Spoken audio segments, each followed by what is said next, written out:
এটা হ্যাপি ক্লাবের পুজো। চূর্ণী নদীর ধারে রানাঘাটে যে ময়দানে মেলা বসে রথযাত্রার দুর্গাপুজোর, সেই ময়দানের পুজো।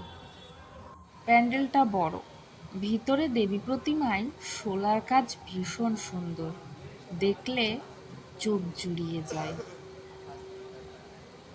দেওয়ালে সুন্দর কারুকাজ করা, আর উপরের ঝাড়বাতিটাও অদ্ভুত সুন্দর। দেওয়ালে নিচের দিকে প্রাকৃতিক সিনারি ছবি বাঁধানো আছে, এগুলোও চোখ জোড়ানো। সর্বোপরি প্যান্ডেলটা এবং দেবী প্রতিমা খুব সুন্দর, দেখে মন ভরে যায়। তখন মহানবমীর পুজো এবং যজ্ঞ চলছিল।